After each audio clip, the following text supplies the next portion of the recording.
Keeping exotic animals as pets can be extremely dangerous. However, some people fail to recognize these risks. In this compilation, we'll prove them wrong by showcasing the most brutal cases of pets attacking their owners. Let's dive right in.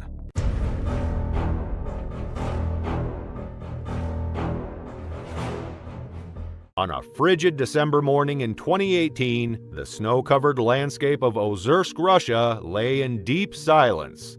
The forest surrounding the small, remote town was blanketed in white, its towering pines standing motionless against the icy wind. It was the kind of morning that felt timeless, where nature reigned supreme. But on the outskirts of town, this peaceful scene masked the aftermath of a tragedy that would leave the community both horrified and bewildered. Sergei Grigoriev, 41, was a man deeply connected to the wilderness. Born and raised in the rural outskirts of Ozersk, he had spent his life living off the land, hunting for food, and selling furs to make a modest living. To those who knew him, Sergei was a rugged outdoorsman, perfectly suited to his isolated lifestyle. His two loyal dogs were his constant companions, joining him on hunting trips or lounging by the fire in his rustic home. But Sergei's most unusual companion was a massive brown bear named Grumbler, a wild predator that he had raised from a cub. Grumbler had come into Sergei's life 4 years earlier after Sergei shot and killed the bear's mother in self-defense. Finding two orphaned cubs hiding nearby, Sergei built a makeshift enclosure on his property, caring for them until he could find homes. While one cub was adopted, Grumbler remained. Sergei refused to part with the bear after learning potential adopters planned to use it as bait to train hunting dogs. Instead, he kept the animal, believing he could provide it with a better life. For years, Grumbler lived on Sergei's property, initially roaming freely but later confined to a sturdy cage after an incident in which the bear injured one of Sergei's dogs. Despite warnings from neighbors and family, Sergei insisted that Grumbler was harmless as long as proper precautions were taken. However, by 2018, Grumbler had grown into a fully mature brown bear. Weighing hundreds of pounds and driven by instincts Sergei could no longer control. That December, Sergei's closest neighbor Dmitry visited for their monthly tea. As they chatted, Dmitry noticed Grumbler pacing restlessly in his cage. He remarked that the bear, like all of its kind, should have been hibernating during the harsh winter months. Instead, Grumbler seemed agitated, pulling at his chains and growling softly. Dmitry warned Sergei, but as always, Sergei dismissed the concerns, confident in his ability to handle the animal. The following morning, Sergei decided to let Grumbler out of the cage to stretch his legs. He believed the bear's agitation was due to lack of movement, and a short walk on a leash would calm him down. Holding the heavy chain that served as the leash, Sergei opened the cage and let Grumbler out into the snowy yard. The bear followed at first, but when the chain tightened, Grumbler began to resist. Straining against the restraint, the animal pulled with such force that the wooden post anchoring the chain creaked ominously. As the post gave way, Sergei grabbed the chain to stop the bear's escape. The sudden resistance enraged Grumbler, who instinctively turned on Sergei. With one massive swipe of his paw, the bear struck Sergei across the chest, shattering his sternum and sending him sprawling into the snow. Sergei, struggling to breathe with his crushed ribcage, was defenseless as the bear charged again. This time, Grumbler's teeth tore into Sergei's head and neck, ending his life in seconds. The commotion brought Sergei's two dogs racing out of the house. Barking and snarling, they tried to protect their owner, but their efforts only drove Grumbler into a greater frenzy. The bear struck one of the dogs with a powerful blow, sending it crashing into the cage. Turning its fury on the second dog, Grumbler attacked with relentless force, leaving the animal lifeless in the snow. When the chaos finally subsided, Grumbler dragged Sergei's body into the yard and began feeding on the remains. For 2 weeks, the bear lingered on the property, guarding what was left of Sergei and occasionally retreating into the woods. It wasn't until Sergei's sister Maria arrived to check on him that the gruesome scene was discovered. Spotting blood in the snow and Grumbler pacing near the remains, Maria fled and called the authorities. Police arrived shortly after and tracked Grumbler into the forest, his massive paw prints leading deep into the snowy wilderness. Armed and on high alert, the officers found the bear hiding among the trees near the property. Grumbler was shot and killed on sight to prevent further attacks, his death marking the end of the tragic chain of events. Inside Sergei's modest home, officers discovered a heartbreaking scene. His surviving dog, emaciated and trembling, had managed to avoid the bear's wrath but was barely clinging to life. Covered in bruises and too weak to stand, the dog was rushed to safety and later taken in by Sergei's sister Maria. She nursed the animal back to health, describing it as the only piece of her brother she had left, and a reminder of her brother's fierce loyalty to his animals, even in the face of danger. Sergei Grigoriev's death highlighted the dangers of keeping wild predators as pets, even when raised from infancy. His confidence in his bond with Grumbler blinded him to the animal's instincts, which, as the tragic incident proved, could never be fully suppressed.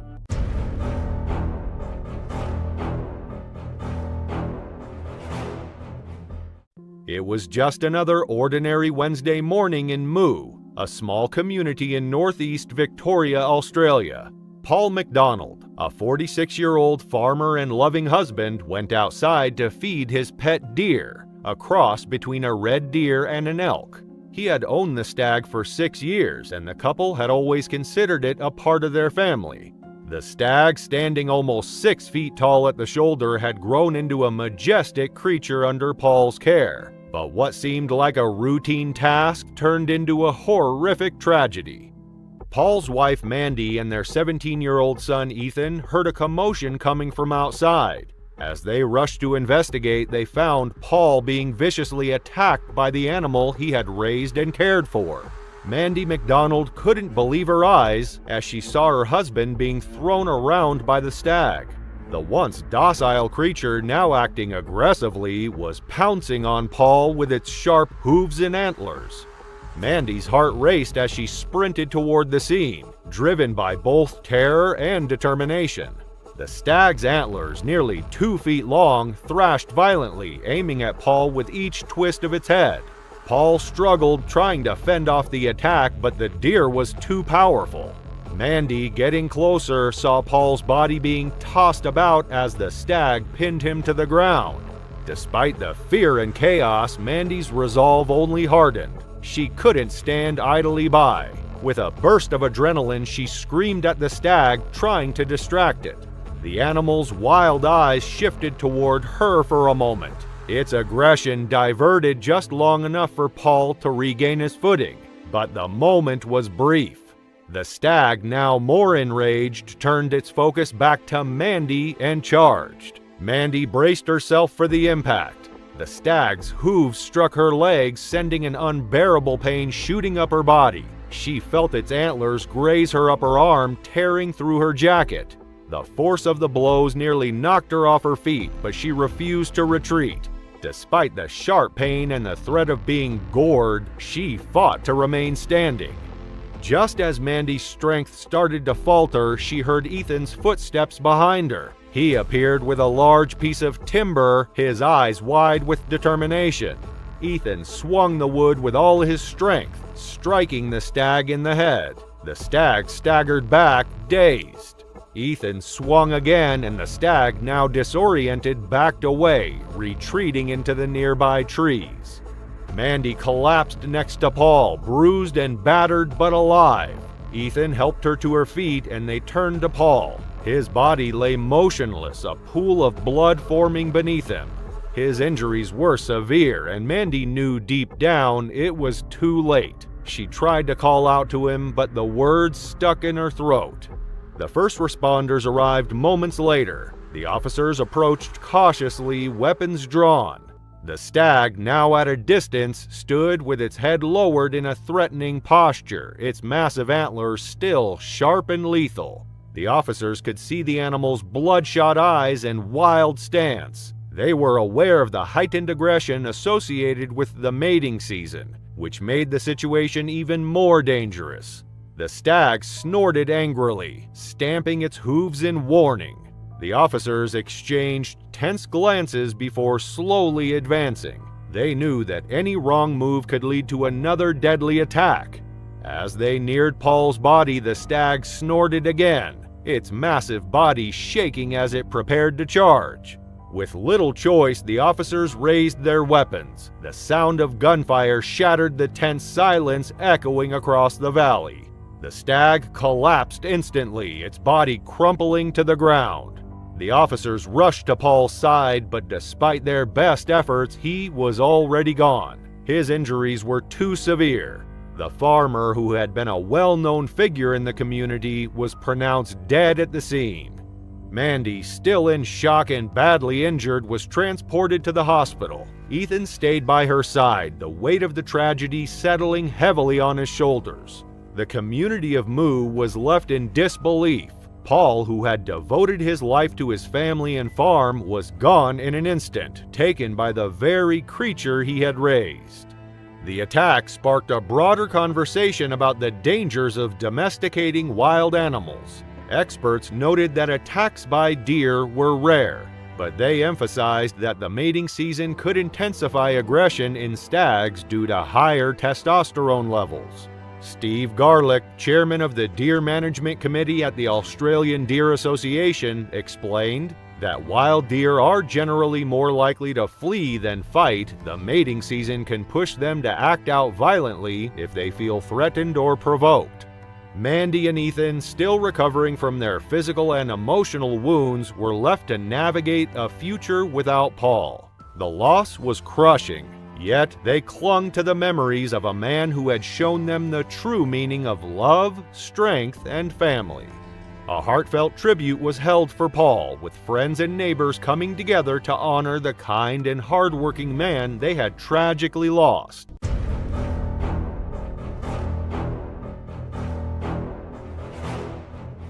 On October 21, 2008, the crisp autumn air settled over Virginia Beach, Virginia, as the quiet suburban neighborhood on Witch Duck Road began its usual routine. The modest townhouses stood neatly in rows, their windows glowing warmly as residents prepared for the day ahead. But behind the doors of one unassuming townhouse, a silent predator was about to strike, moments away from unleashing a tragedy that would shock the nation. Amanda Ruth Black, 25, was well known in her community for her love of animals. The wife of a Navy officer, Amanda worked at Pet Paradise, a local pet shop, where her knowledge of exotic creatures earned her a reputation as an expert. Her passion for reptiles, especially snakes, set her apart. Amanda's home was a sanctuary for her unusual pets, housing an impressive collection that included a Burmese python, a Mexican king snake, 2 green tree pythons, and her prized reticulated python, Diablo. Amanda's fascination with snakes began in her teenage years and only grew stronger over time. She had a natural talent for handling them, a skill she refined during her years at the pet shop. Her husband shared her enthusiasm, and together they transformed their home into a haven for exotic reptiles. Among her collection, Diablo stood out. At 13 feet long and weighing over 20 pounds, he was a formidable creature. Yet, Amanda believed she understood him better than anyone, treating him with care and confidence born of years of experience. Reticulated pythons, like Diablo, are among the longest and most powerful snakes in the world. Native to Southeast Asia, these serpents can grow over 20 feet in length and possess a constricting force capable of subduing prey much larger than themselves. Despite their striking patterns and allure to reptile enthusiasts, their strength and predatory instincts make them inherently dangerous, even in captivity. Experts have long warned that a snake's natural behavior, seeing anything warm and moving as potential prey, cannot be fully trained out no matter how much care and experience a handler possesses. Amanda's confidence sometimes led her to take risks. On that fateful Tuesday morning, she made a decision that would prove fatal. Diablo needed medication, a task Amanda had performed before, often with her husband's help. But this time she was alone. Determined to care for her pet, she prepared the syringe and approached his enclosure. Opening the cage with steady hands, Amanda spoke softly, attempting to calm the snake as she reached inside. Diablo's muscular body uncoiled, his tail gently wrapping around her leg, a familiar behavior Amanda had seen since he was much smaller.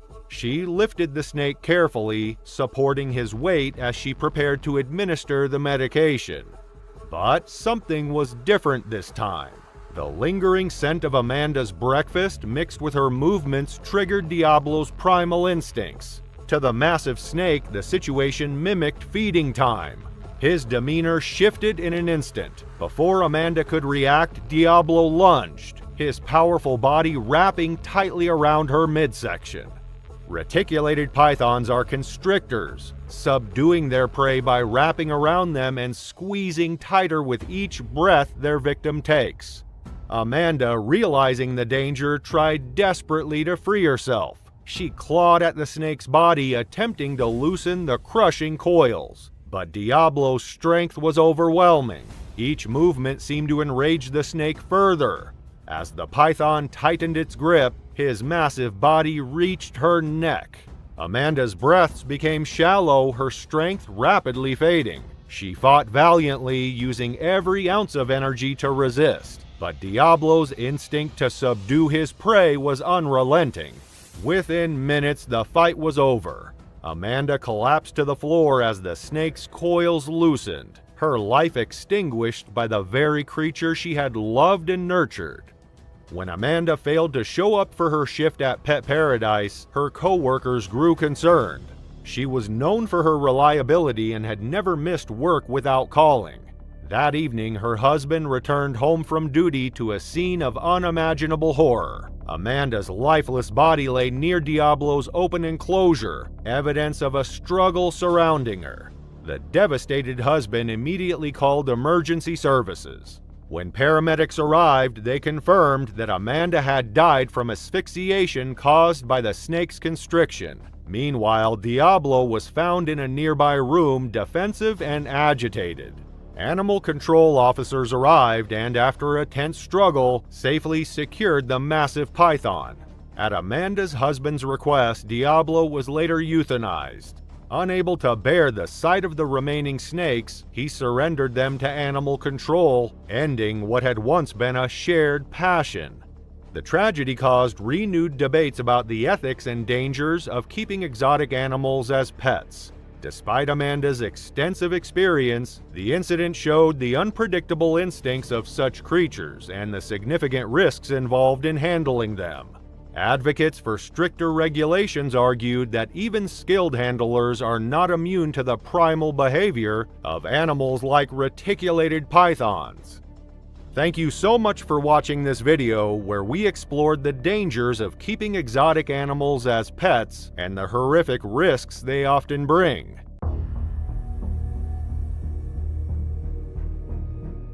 It was October 4th, 2009, and the air was crisp in Ross Township, Pennsylvania, as the morning sun filtered through the trees. On a hilltop property, Kellyanne and Michael Waltz went about their usual routines, surrounded by their collection of exotic animals. For over 15 years, the couple had been licensed keepers of creatures most would only see in the wild: lions, tigers, leopards, and a towering black bear named Teddy. Their neighbors admired the family's dedication, often stopping to catch a glimpse of the animals from a safe distance. Yet, even with years of experience, the question lingered. What happens when years of familiarity meet the untamed instincts of a wild predator? Teddy was an enormous presence, standing over 6 feet tall when on his hind legs. Despite his immense size and power, he seemed gentle, even playful. His favorite treat was popcorn, and he often greeted Kellyanne with an eager growl as she approached his 15 by 15 foot enclosure.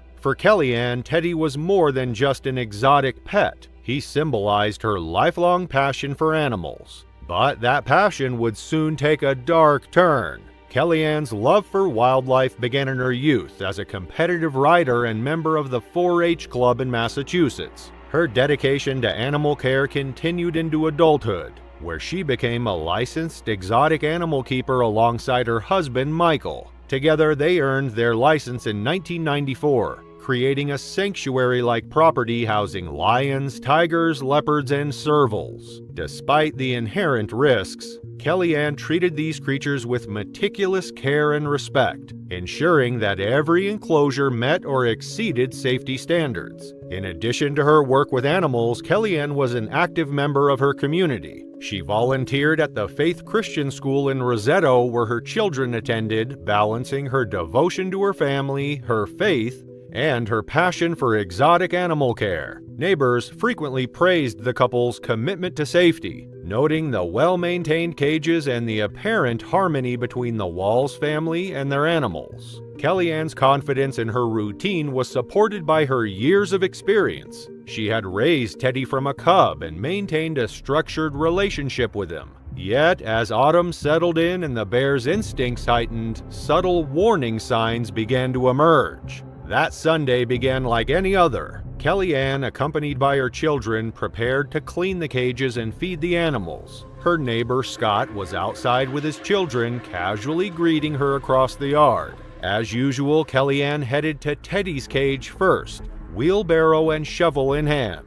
Her method was simple: distract Teddy with food while she worked. Tossing a pile of dog food to one corner of the cage, she watched as the bear eagerly devoured his meal. With the animal preoccupied, Kellyanne entered the enclosure to begin cleaning. Relying on routine and a quick distraction proved to be a deadly mistake. As Kellyanne turned to wheel out the waste, Teddy shifted his attention. In one swift motion, the 350-pound bear lunged. His weight slammed into her and his jaws clamped onto her shoulder with incredible force. Her children, still on the porch, screamed as the attack unfolded. Scott, hearing the commotion, ran to his house to grab his firearm. In the few moments it took him to return, Teddy had already inflicted catastrophic injuries. Kellyanne's efforts to resist were no match for the bear's strength, and she lay motionless by the time Scott arrived. Scott fired his first shot, hitting Teddy in the abdomen.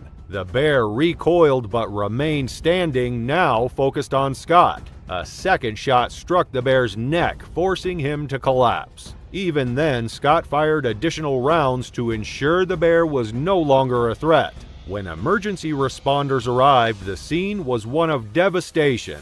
Kellyanne's lifeless body lay inside Teddy's enclosure, the evidence of the attack unmistakable. Despite the responders' swift arrival, there was nothing they could do. She was pronounced dead at the scene. Teddy, too, had succumbed to the wounds he received, and his 350-pound body was a sobering display of the fine line between instinct and training. The attack raised immediate questions. Why was there no secondary barrier to separate Teddy during cleaning? How had the bear's growing agitation gone unnoticed? Despite being raised in captivity, Teddy's instincts as a wild animal had surfaced with devastating consequences. The Walls property had been considered safe, but was compliance with regulations enough to ensure safety?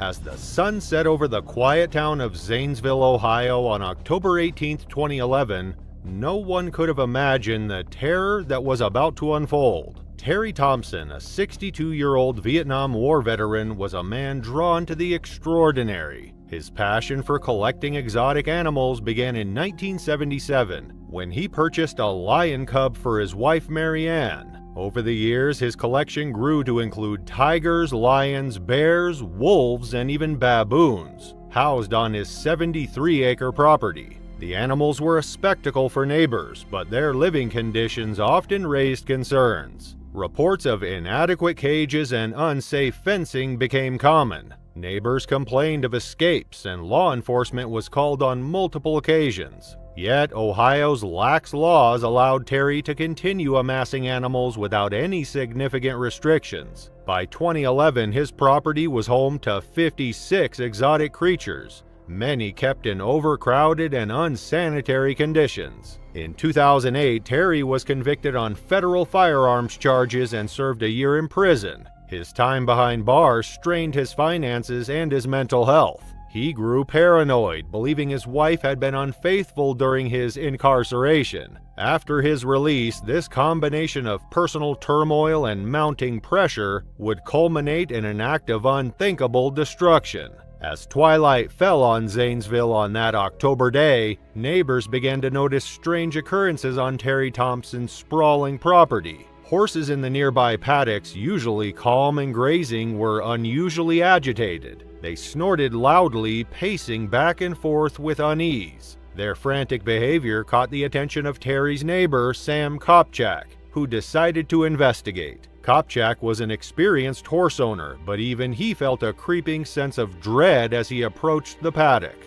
When Sam reached his own horse, a mare named Red, he saw the source of the animal's distress: a massive black bear lumbering through the field. The sight was startling but not entirely unheard of in rural Ohio. However, as Kopchak moved closer, he spotted something that froze him in his tracks: a fully grown African lion. The male lion stood just beyond the paddock fence, its golden mane catching the dim light, its piercing eyes fixed on him.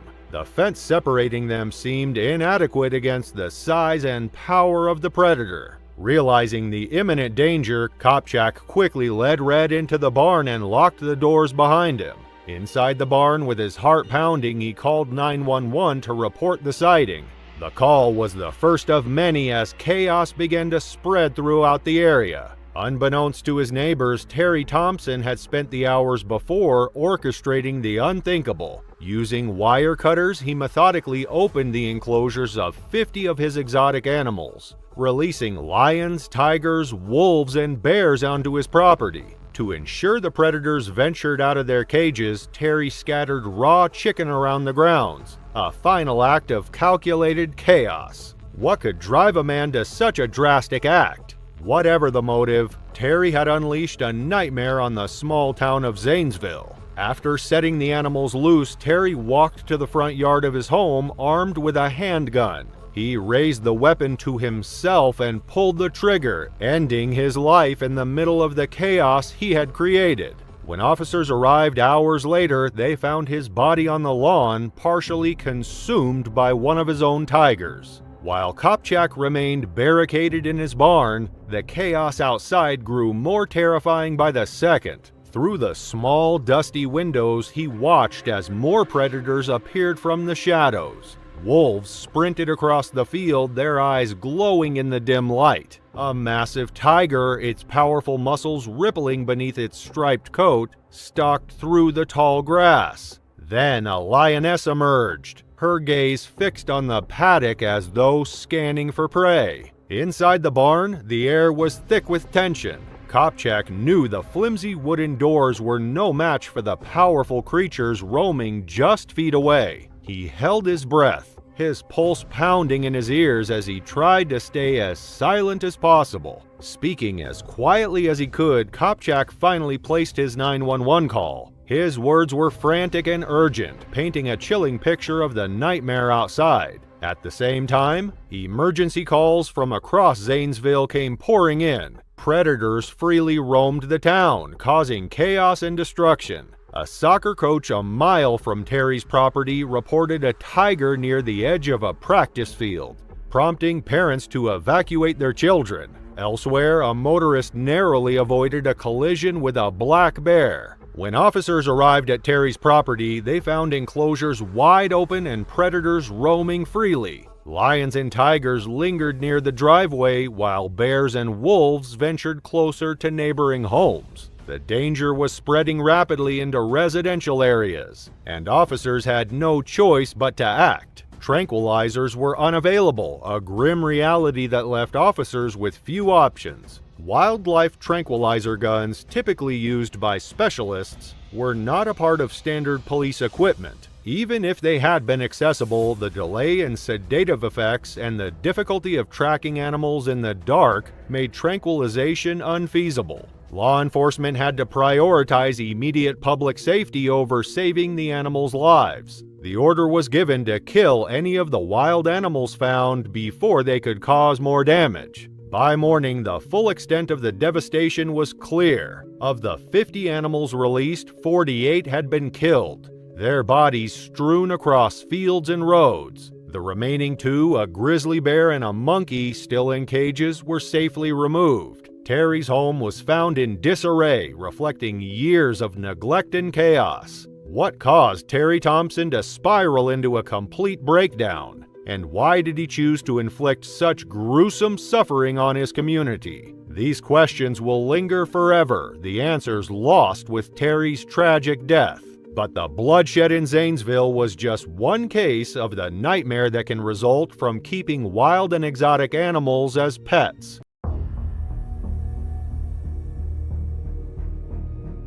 It was a dry, blistering day on the 400-acre farm tucked against the Vaal River in Free State, South Africa. The sun beat down relentlessly over the golden expanse of land, the grass swaying gently in the hot wind. The Vaal River, a lifeline in the otherwise arid land, trickled lazily along one edge of the property, offering a cool refuge to the creatures that called it home. Among them was Humphrey, a hippo that had been taken in at a young age after a river flood had left him stranded. Humphrey had been brought to the farm when he was just 5 months old, a helpless infant under the care of Marius Els, a 40-year-old former Army major turned farmer. Marius had a history of caring for wild animals, giraffes, rhinos, but nothing could prepare him for the hulking mass that would one day become his greatest companion. The hippo was growing fast. By the time he reached maturity, he was a formidable creature, nearly 2,600 pounds of muscle, with enormous jaws capable of cracking bones with ease. But at the time, Humphrey was still an oversized infant, his innocent eyes following Marius wherever he went, his huge ears twitching at every sound.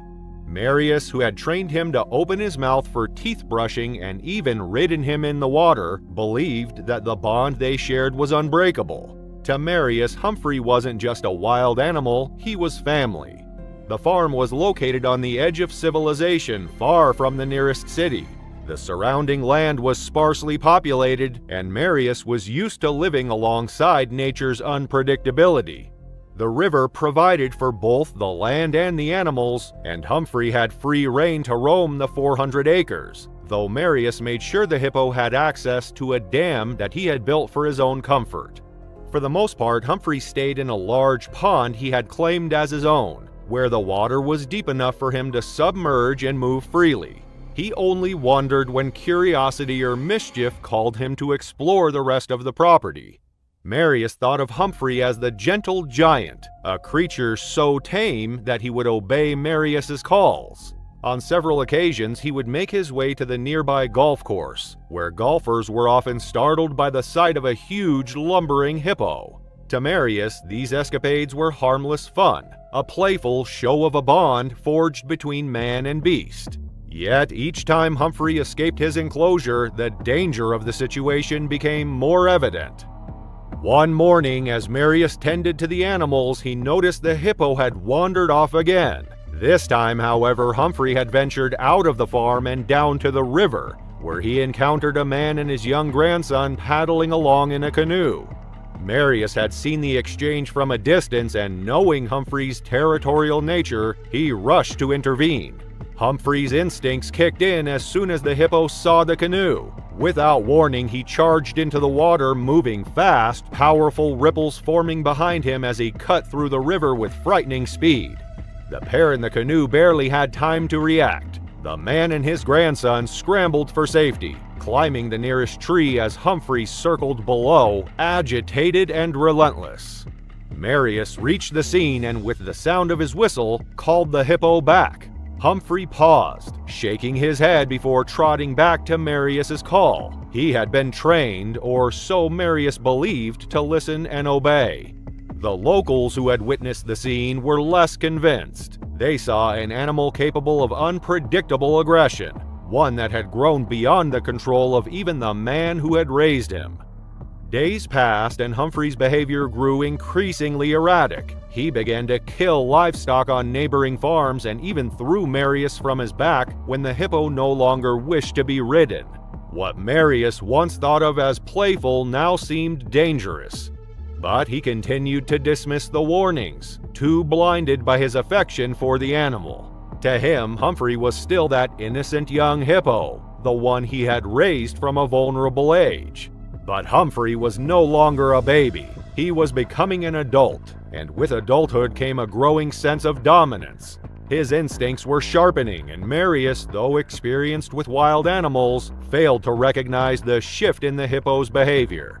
The once obedient pet was beginning to test his limits. The playful nudges, once affectionate, now carried weight. The bites, which had once been gentle, grew more forceful. On November 12, 2011, tragedy struck. It began like any other day, with Marius heading out to visit Humphrey. The hippo was waiting for him at the riverbank, eager as always for attention. As Marius approached, he offered the usual apple as a treat, but Humphrey seemed different. The usual excitement was there, but something darker had crept into the animal's gaze. Marius attempted to pass the hippo to go down to the water, but Humphrey blocked his path. The massive animal shook his head and grunted, a low, guttural sound that resonated through the air. Marius brushed it off, but as he attempted to step around the hippo, the situation escalated. Humphrey's large jaws opened wide, and for the first time, Marius felt a rush of unease. The hippo's teeth were exposed, the sight of them sending a shiver down Marius's spine. He recognized the signs of aggression, but it was too late. Humphrey lunged, his powerful bite sinking into Marius's torso. The immense pressure of the hippo's jaws shattered Marius's bones. He gasped in pain, but there was no escape. Humphrey came for him again and again, the animal's raw strength overwhelming his former caretaker. Marius's body was soon swept into the river, his life extinguished by the very animal he had raised and trusted. It was hours before his body was discovered submerged in the cold water. The bond that Marius had believed was unbreakable had been shattered. What he had failed to see was the ferocity growing within Humphrey, a force of nature that no amount of training could suppress. Humphrey, the hippo he had once seen as a son, had become something far more dangerous. A wild animal driven by instinct, and in that moment, he had betrayed the only person who had ever cared for him. Hippos, weighing up to 4,000 pounds, are among the most dangerous animals in Africa, responsible for more human deaths each year than lions. Marius had underestimated this reality, believing his bond with Humphrey could tame the beast. It was September 2022 in the quiet town of Redmond, Western Australia, a place where the hum of daily life was punctuated by the soft sounds of animals on Peter Eads' farm. Peter, 77, was well known for his devotion to his flock of 60 alpacas. He'd established the Agonis alpaca stud in 1997, and each of his animals had a name. The farm was his pride, a place where he tended to his creatures with care and attention. But one creature on his farm was different. An orphaned western gray kangaroo, raised by Peter after he found it abandoned as a joey. Australia is home to over 50 million kangaroos, and while these animals are rarely a threat, they possess powerful weapons to ward off any intruders. Kangaroos have sharp claws, strong teeth, and muscular back legs capable of delivering deadly blows.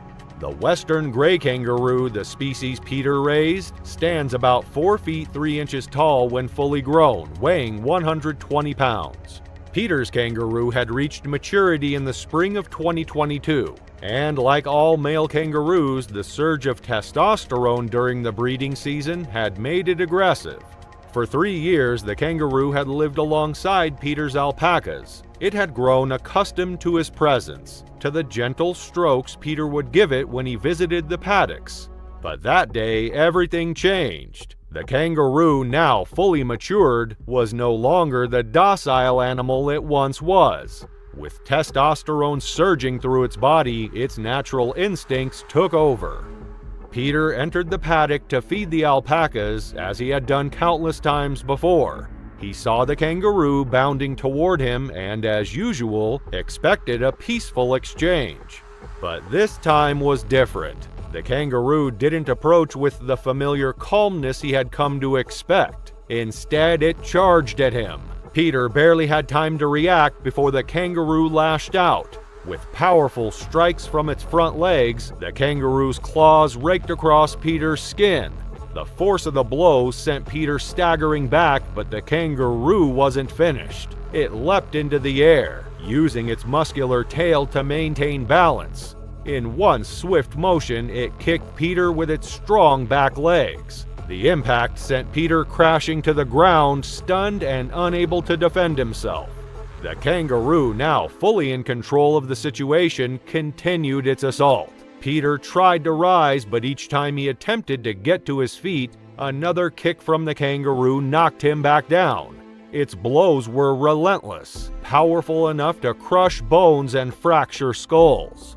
Peter's head was struck in repeatedly. Blood pooled beneath him as his vision blurred, and the pain became unbearable.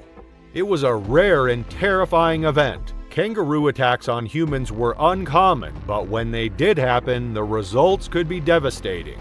The last fatal attack from a kangaroo had occurred in 1936. This one would shock the town of Redmond. It wasn't until hours later that a member of his family called by. They couldn't reach Peter by phone and grew concerned. When they walked to the back of the house, they spotted Peter lying unconscious in the paddock, his body bloodied and unmoving. Terrified, they called emergency services. When paramedics arrived, they rushed to Peter's side, but the kangaroo stood between them and their patient. The animal, still full of aggression, lunged at the paramedics, blocking their path to Peter. Despite the urgency of the situation, the kangaroo refused to let them near. It was only when police arrived and shot the kangaroo that the paramedics could approach Peter. Peter had succumbed to his injuries. The delay, the brutal assault, had taken their toll. By the time they reached him, it was too late. His family and the town of Redmond were left in shock. Peter had always been kind to his animals, raising the kangaroo with love. But in the end, it was the kangaroo's instincts, not its training, that dictated the outcome. Peter had spent years caring for his animals, and the irony was not lost on those who knew him. He had once saved the joey, nursing it back to health, only to fall victim to the very creature he had raised. His kindness to his animals was well known in the community. Peter had always dreamed of being buried next to his favorite alpaca, a symbol of his dedication to the animals that had been his life. In the end, that dream came true. After his tragic death, his final resting place was beside the alpaca, as he had always wished, marking a quiet tribute to his lifelong bond with the creatures he cared for. Peter's death highlighted how easily nature can turn unpredictable, with even the most docile animals driven by instincts that can become lethal without warning.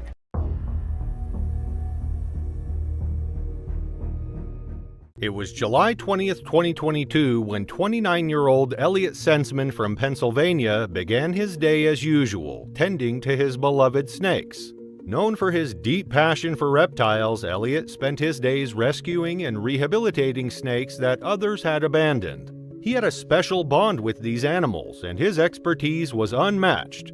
He handled everything from small garter snakes to the massive boa constrictors and pythons that others feared.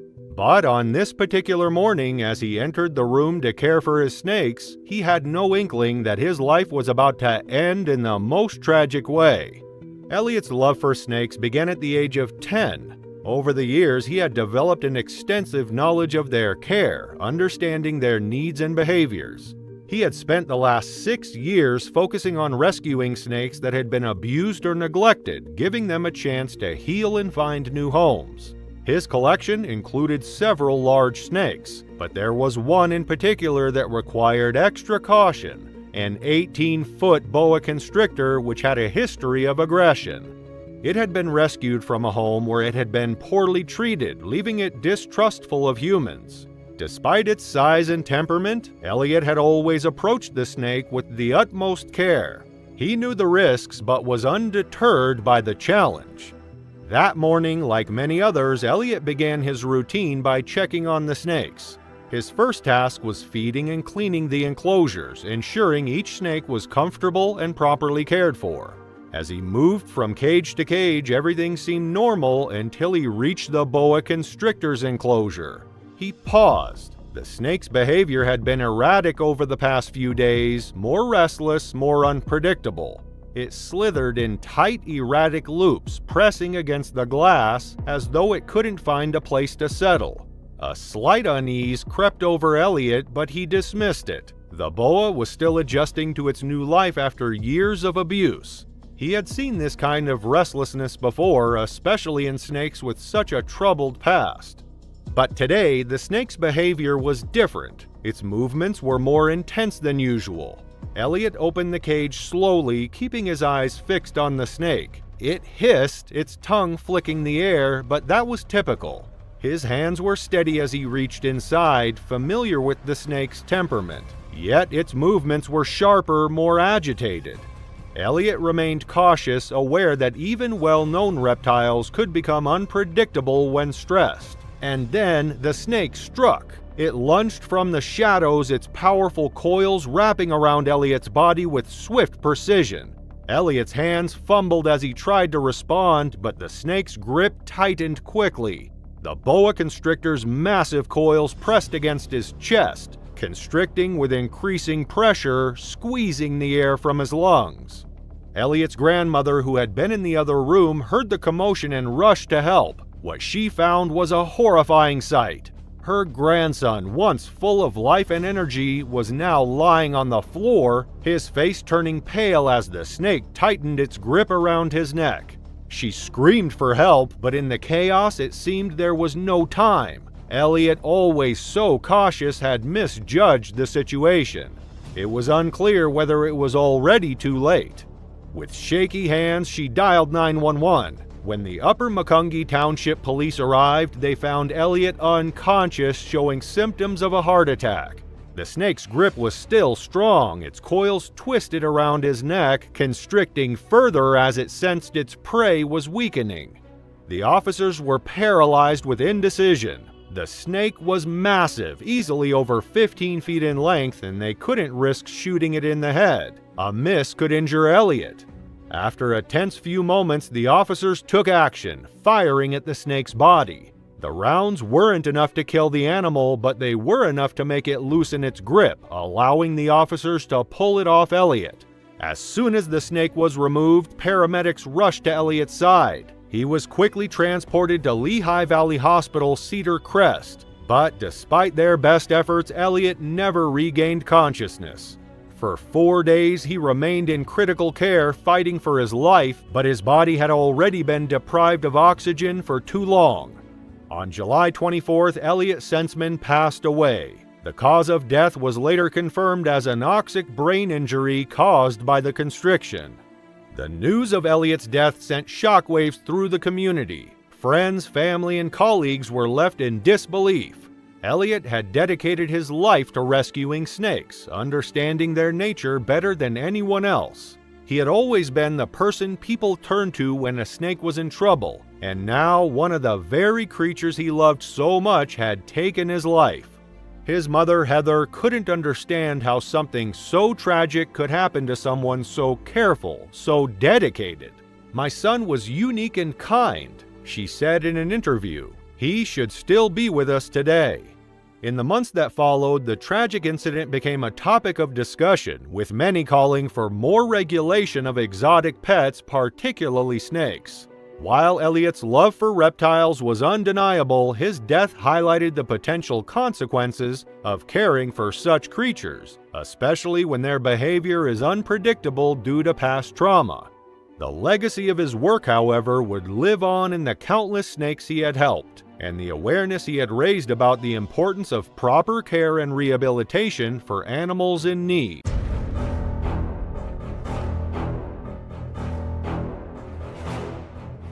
It was a warm August evening in 2013 when Connor and Noah Barth, two young brothers, set off for what they thought would be another carefree day of childhood adventure in their quiet town of New Brunswick, Canada. The air was thick with the scent of summer, and their laughter echoed as they made their way to the nearby apartment of a close friend. Life, full of promise and innocence, seemed endless. Little did they know, this day, which began like any other, would take a tragic turn no one could have anticipated. The boys, with their boundless energy, had spent the day at a local farm feeding animals and exploring the outdoors. It was a day of simple joys. Afterward, they returned to the apartment, eager to relax before heading back home. The apartment, situated above a reptile store called Reptile Ocean, belonged to Jean-Claude Cisse, a man known in the neighborhood for his extensive knowledge of reptiles. It was a small store, nothing remarkable from the outside, but it housed a variety of exotic creatures, each more intriguing than the last. Jean-Claude was a well-meaning man, passionate about the reptiles he cared for. Among them was a massive 13-foot African rock python, a serpent whose presence in the store was awe-inspiring. It was a creature of power, one that commanded both respect and fear. Jean-Claude had taken the snake in years earlier, after it was found by the Canadian Wildlife Service. The snake had been in a search for a new home after being turned down by the nearby Magnetic Hill Zoo in Moncton. The zoo, unable to provide a proper enclosure, had rejected the python, and Jean-Claude, eager to care for the creature, brought it to his store. Jean-Claude had built an elaborate glass tank for the python, one that spanned from the floor to the ceiling of the apartment. The snake, although large, seemed contained. But what Jean-Claude didn't realize was that the province of New Brunswick had laws prohibiting the ownership of such dangerous animals, and he didn't have the necessary permits to house the python. His oversight, along with a series of careless decisions, set the stage for a disaster no one could have imagined. On that fateful evening, after a day filled with laughter and carefree fun, Connor and Noah found themselves in the living room of Jean-Claude's apartment. Jean-Claude, the father of one of their friends, often welcomed the boys to spend time there. His son had already retreated to his bedroom, leaving Connor and Noah alone in the cozy but now silent living room. The day's adventures had worn them out, and they soon drifted off into a peaceful sleep. Unbeknownst to them, a lurking danger was steadily drawing closer, ready to shatter their tranquility. What no one knew was that in the dead of night, the python had managed to escape its enclosure. The snake, after years of captivity, had been quietly plotting its freedom. The glass tank, although sturdy, was not impenetrable. The lid, which had been loosened over time, finally gave way. The python, with remarkable precision, slid out of its enclosure and made its way across the room. The snake moved with silent grace, guided by its instincts, slipping past furniture and obstacles with ease. It was heading for the vent in the ceiling, a vent that had recently been left exposed when Jean-Claude removed the filter cap to clean it. The snake, drawn by some unknown scent, slithered through the ceiling vent. It was a small opening just large enough for the serpent's slender head to squeeze through. But the snake, determined to explore further, pushed its entire body into the duct system, its muscles flexing as it navigated the narrow space. It moved slowly, methodically, without a sound. The ceiling, which had already been under strain from the weight of the snake, was now in danger of giving way.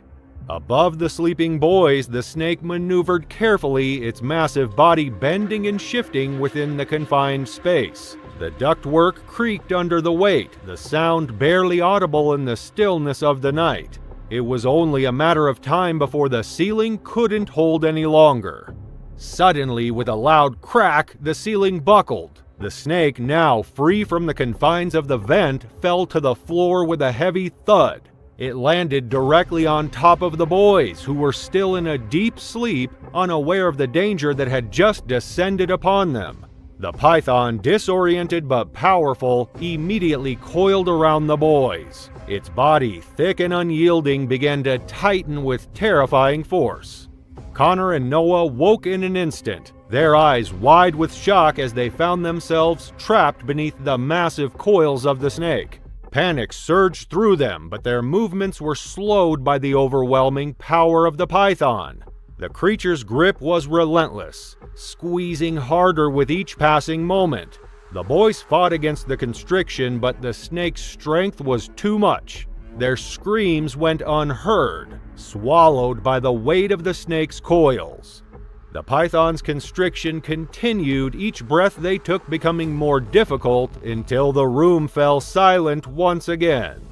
By morning, when Jean-Claude arrived at the apartment, the silence was deafening. He stepped into the room, his heart racing as he scanned the space. The ceiling had collapsed and the boys lay motionless, their bodies bruised and lifeless beneath the snake's powerful grip. Jean-Claude rushed to them, his hands shaking as he checked for signs of life, but it was too late. The boys were gone, their lives stolen by the very creature Jean-Claude had worked so hard to care for. Blood stained the floor and the snake was nowhere to be found. The tragedy sent shockwaves through the small town. Medical examiners confirmed the cause of death, asphyxiation caused by the snake's constriction. The python had wrapped itself around the boys, suffocating them before they could escape. In the wake of the attack, questions began to surface. Was this simply an unfortunate accident, or was there something more at play?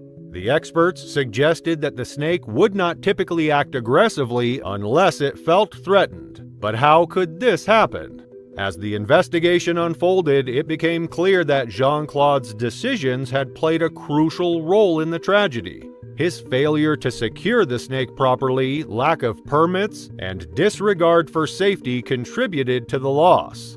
Authorities charged him with criminal negligence, though the case dragged on for years. In 2015, nearly 2 years after the deaths, Jean-Claude stood trial. His defense argued there was no intent to harm, but the evidence told another story. Despite the case against him, in November 2016, a jury found him not guilty. For the Barth family, no verdict could ease the pain of losing Connor and Noah. Their smiles, frozen in time, became painful reminders of lives cut short. What began as a day of adventure ended in heartbreak, leaving a family to mourn the loss of 2 young boys taken too soon.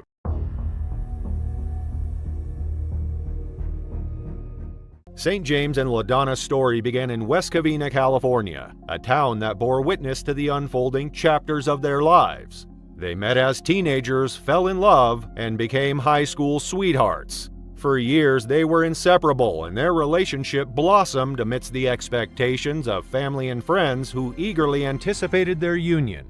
But St. James, a tall and charismatic NASCAR driver with a deep passion for cars, hesitated. He feared marriage would anchor him, pulling him away from the thrill of racing and tinkering with engines. Still, in 1966, under mounting pressure, St. James finally agreed to marry LaDonna. On their wedding day, family and friends gathered in a small brick church, their faces lit with anticipation. LaDonna waited in her white dress, but St. James never arrived. Instead, he spent the day at a garage, lost in his true passion. News of his absence spread quickly, and the town's disappointment turned into outright disdain. For years, his name became synonymous with betrayal and cowardice.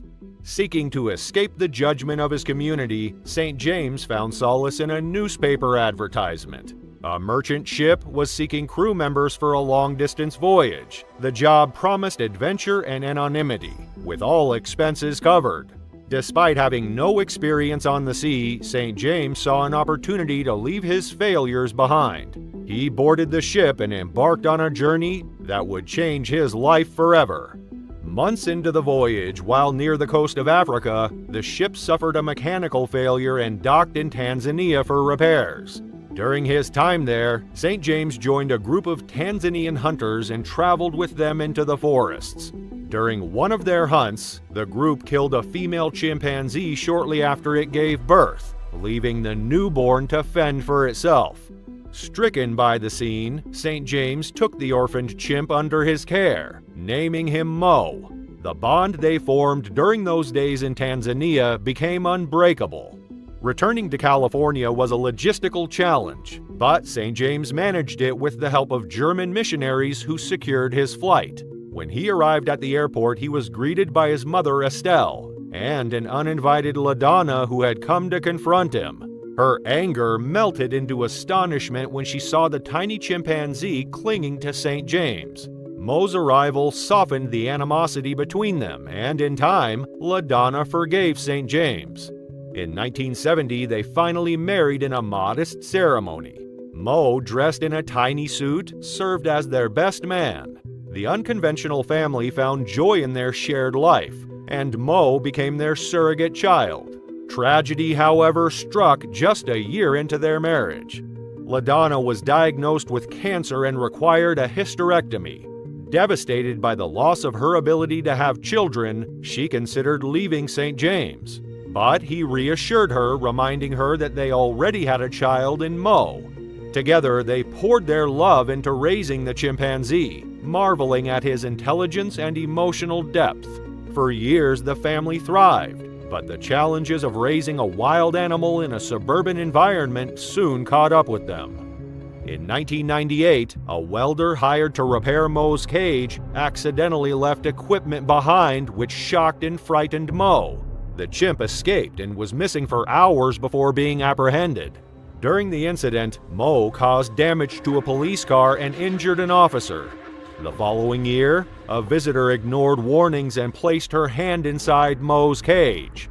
Mistaking her red fingernail for candy, Mo bit her fingertip. These incidents painted Mo as a danger to the community, and authorities deemed him unfit to remain with the Davises. Police officers arrived at their home armed with tranquilizers and forcibly removed Mo. St. James resisted, only to be overpowered and pinned to the ground. Mo, distressed by the commotion, screamed and thrashed as officers tranquilized him and transported him to a holding facility. The Davises were heartbroken, their home now silent and empty without their beloved companion.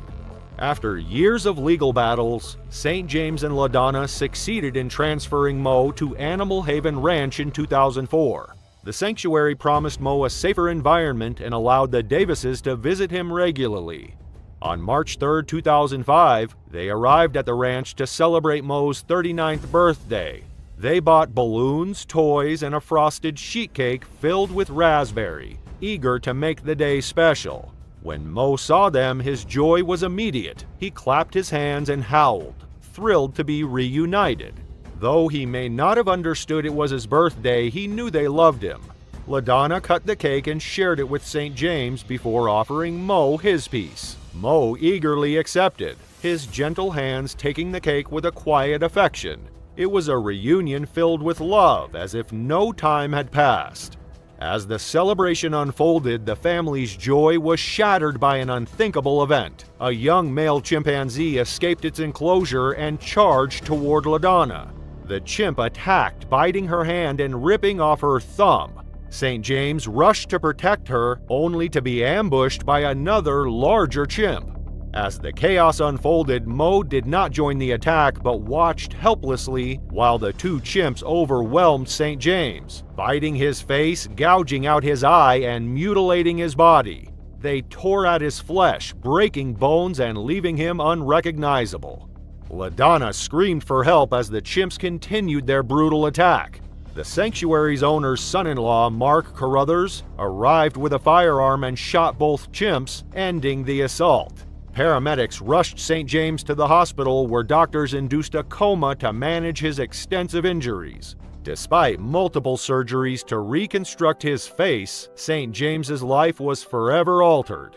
He became permanently reliant on LaDonna, who remained by his side caring for him as they both grieved the events of that day. In 2007, tragedy struck again when Mo disappeared from the sanctuary. Despite extensive searches, no trace of him was ever found.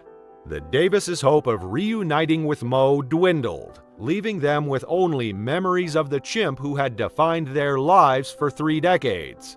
Today, St. James bears the physical scars of the attack, but the emotional wounds run deeper. "I can talk for days about Mo," he said in an interview. "I just miss him so much. I've never loved anything as much as I loved Mo." The Davises' story is a haunting reminder of the complexities and dangers of human relationships with wild animals.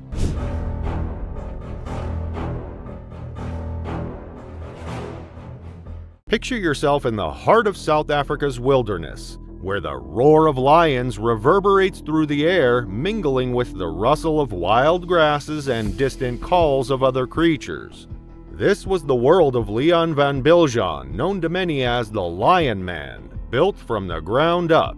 In 1985, Leon and his family moved to what was then just open land.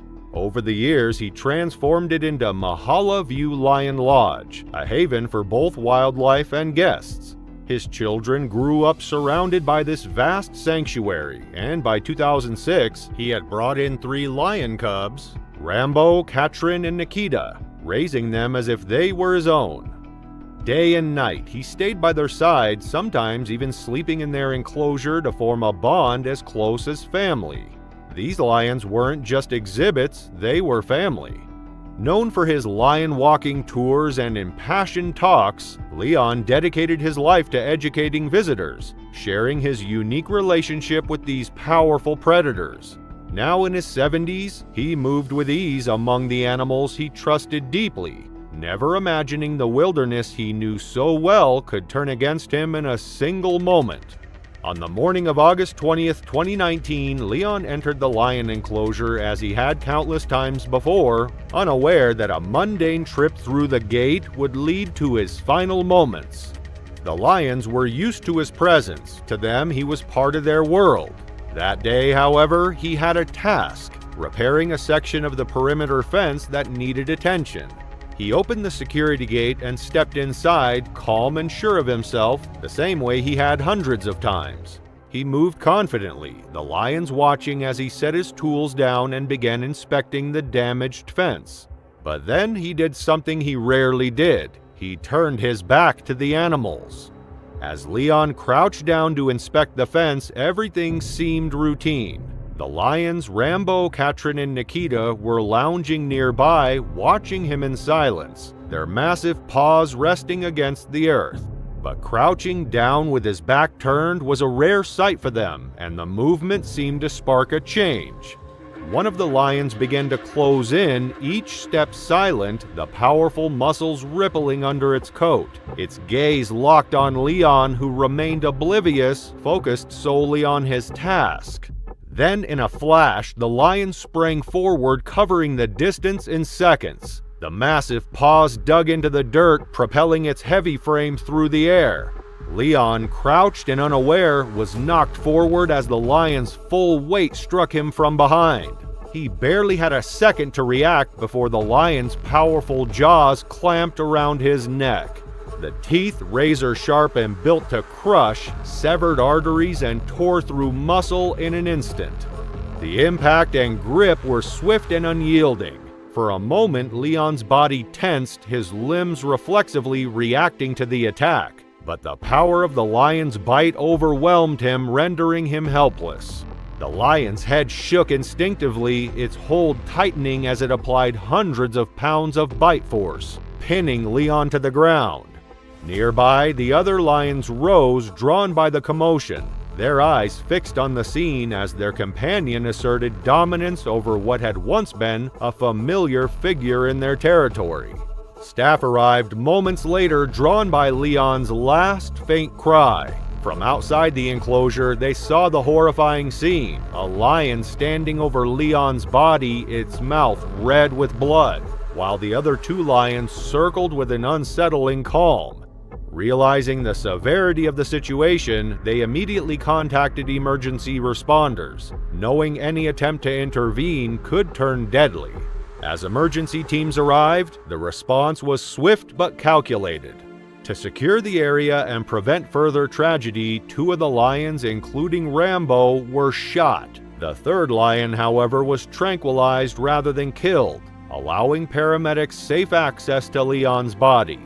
In the end, all 3 lions were euthanized, a heartbreaking conclusion that showed the intense risks of working so closely with powerful predators.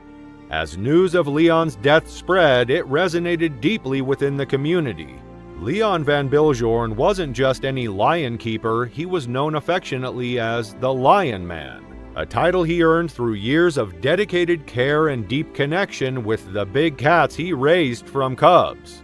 His lions were more than mere animals, they were his companions, his children, and he had devoted years to their upbringing and to educating visitors about their importance in the ecosystem. For the staff, the sight of the enclosure without Leon and his lions marked an end of an era at Mahala View, which had been Leon's life's work. The reserve continued operating, though under new management, and with increased caution around the lions still in residence. In the days following the incident, both local and international observers considered the risks of close human-animal interactions. Though his family grieved deeply, they found some peace in knowing he lived and passed away in the presence of the animals he cherished. As Leon's story shows, even the closest bonds with wildlife can shatter in an instant, revealing the unpredictable nature that lies within every predator. Decades of trust unraveled in a single moment, leaving Leon to face the instincts he had spent his life respecting.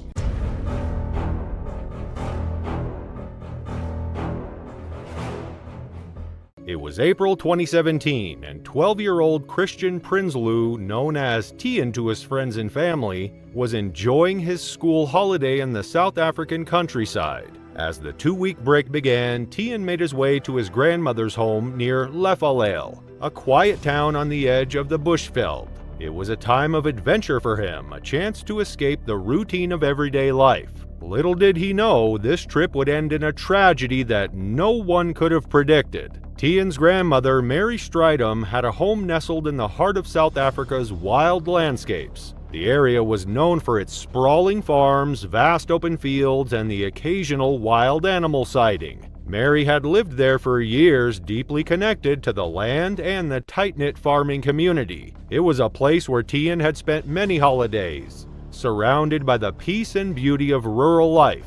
He enjoyed the quiet days spent exploring the area, reading in the local library, and visiting nearby farms to see the animals. But there was one place Tian particularly loved to visit, a farm where his family friends, the Voss couple, raised lions. They were a quiet but dedicated couple who ran a breeding facility for these majestic and dangerous animals. They kept 3 adult lions, hand-raised but still wild in their instincts. The Voss couple treated the lions with care and respect, making sure their cages and enclosures were secure. The lions were kept in their enclosures, only allowed to roam the property under the watchful eyes of their owners, or so it was believed. It was on this farm that Tian, accompanied by his grandmother, spent an afternoon chatting with the Voss couple. It was a casual visit, one Tian had made many times before. The lions had already been out for their daily walk and had returned to their enclosures by the time Tian and Marie arrived. As the adults spoke over tea, Tian was oblivious to the danger that was about to unfold. The house was bustling with activity. Mary and Mrs. Voss were in the kitchen while Tian moved about looking for his favorite book. What he didn't know was that, unbeknownst to the adults,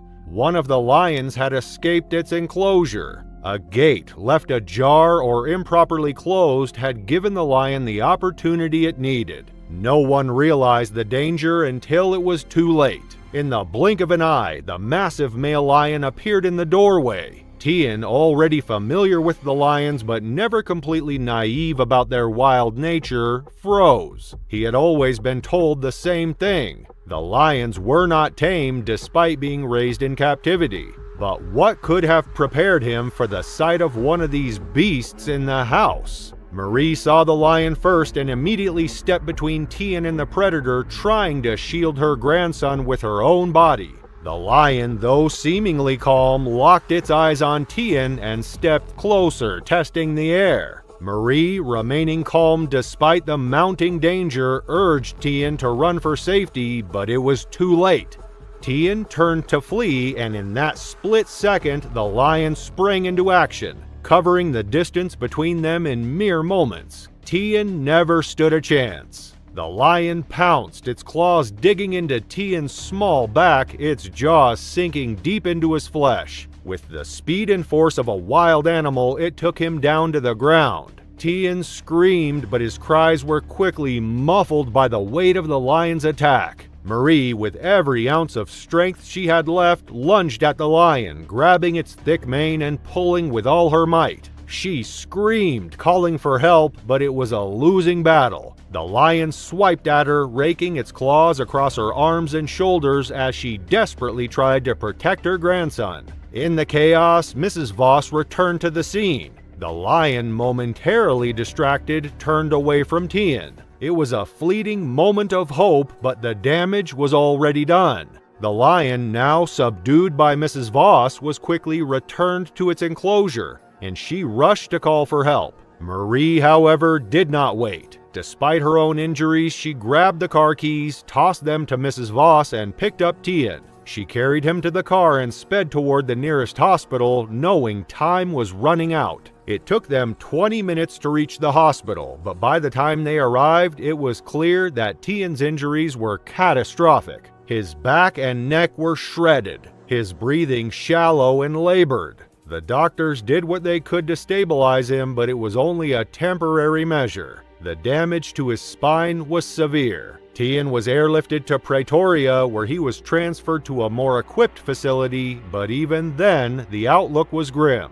For 3 weeks, Tian remained in a coma, his body clinging to life through machines. His parents, Herman and Andre Prinsloo, kept a constant vigil, hoping for a miracle. But the miracle never came. On the 26th of April, just one day after his 12th birthday, Tian passed away. His family was left in a state of shock, mourning the loss of their son, who had been full of life and dreams for the future. Meanwhile, the lion, despite the deadly attack, was not euthanized. The Prinsloo family chose not to press charges against the Voss couple, understanding that the lion had acted on instinct, not malice. They made the difficult decision to allow the lion to be rehomed to another facility where it could live out its life in a more secure environment, far from human interaction. The tragedy of Tian's death was something no one could have foreseen, and despite the loss, the family did not wish to punish the animal. In the end, the Prinsloo family's decision reflected their understanding of the unpredictability of nature. While they mourned their son's loss, they knew that it was a tragic accident, one that no amount of legal action could undo. Tian's life was cut short by a series of misfortunes, but his family chose to honor his love for animals by ensuring the lion would be treated with respect in its new home. Despite their domestication, these creatures are still driven by primal instincts that no amount of care or training can suppress. Nature, in its purest form, remains untamable, and even the most careful decisions can lead to tragic consequences.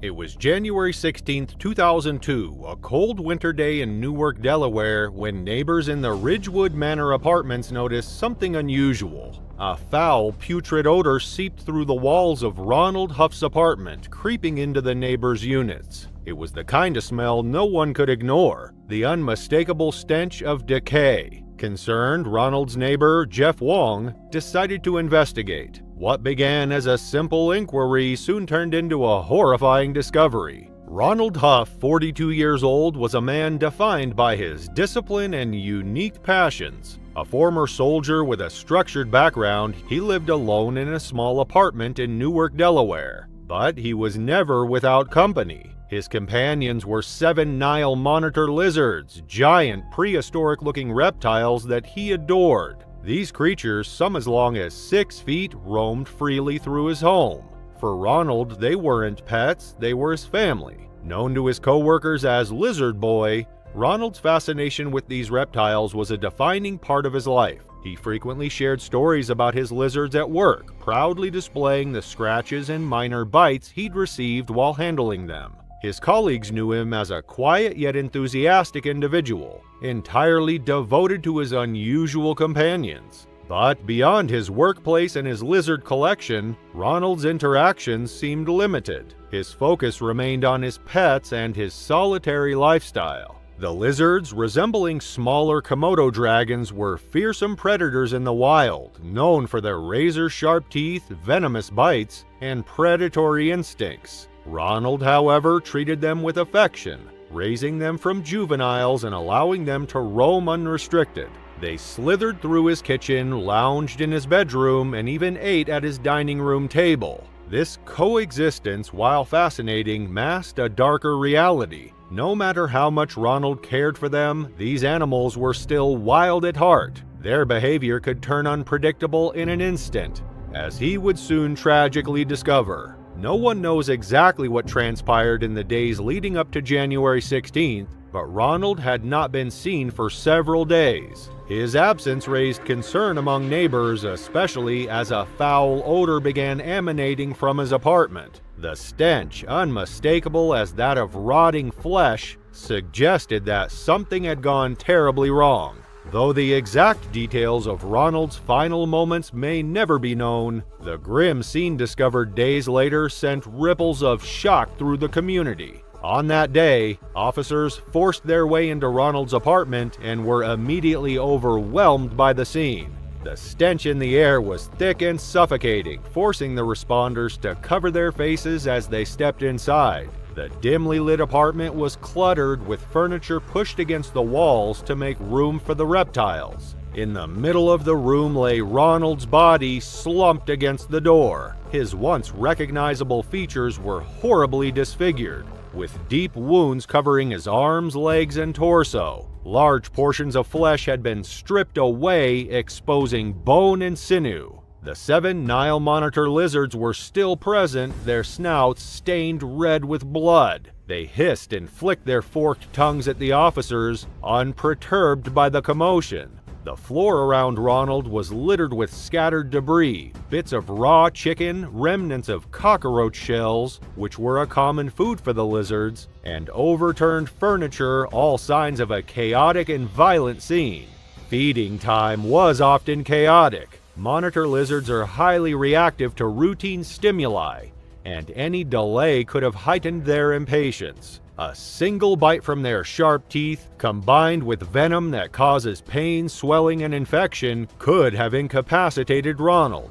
The lizards themselves showed no signs of fear. One of the larger animals stood near Ronald's body, towering over the bloody scene, while others darted across the room, their quick movements keeping the officers on guard. Their powerful tails swept through the debris, and their claws scratched against the hardwood floor. To the officers, the reptiles seemed to be guarding their territory, ready to defend their kill. It took time for wildlife officials to arrive and secure the lizards. The largest and most aggressive among them resisted capture, forcing the team to use specialized equipment to subdue it. The animals were eventually removed, but the haunting image of the scene lingered with those who witnessed it. Ronald's body was taken for examination, but the extent of the injuries made it impossible to determine an exact cause of death. Large portions of flesh were missing from his arms and legs, consistent with bite marks from the monitor lizard's sharp teeth. Deep lacerations marred his torso, and his face was nearly unrecognizable, with sections of skin and muscle torn away, exposing underlying bone. The injuries suggested prolonged interaction with the lizards, either during an attack or as part of post-mortem scavenging. His hands and fingers showed signs of defensive wounds, implying a struggle may have occurred. Investigators noted claw marks on his limbs and chest, likely caused by the reptiles climbing or restraining him. The autopsy revealed no signs of toxins or foreign substances that might have incapacitated him, but it was clear that his injuries were severe enough to have been fatal if inflicted while he was still alive. The damage to his body, coupled with the chaotic scene of the apartment, painted a gruesome picture. Whether Ronald succumbed to the lizard's aggression or they scavenged his body after a natural death remained unclear. What was certain, however, was that his remains bore the unmistakable imprint of the powerful and untamed creatures he had raised as companions. The grim reality of Ronald Huff's fate showed the deadly risks of keeping exotic pets behind closed doors.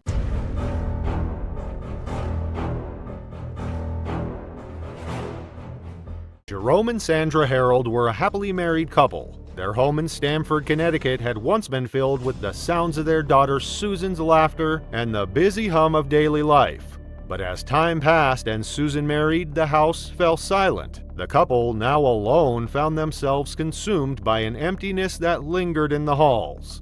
The house, once vibrant, now felt hollow. In an attempt to fill the void, they made a decision few would dare to make. They brought home a 3-day-old chimpanzee, choosing to raise it as their new child. The price was steep, $50,000, but to Sandra and Jerome it seemed worth it. They named the chimp Travis, after Sandra's favorite country music star, Travis Tritt. From the moment they brought him home, Travis became their world. They pampered him as if he were their own child, bathing him, feeding him, and even brushing his teeth. He slept in their bed, ate at their table, and joined them for outings. Travis quickly became more than just a pet, he was family. As the years passed, Travis grew bigger and stronger, and his relationship with the Harolds deepened. The couple even built a special room in their house for him, hanging tires from ropes for him to swing on.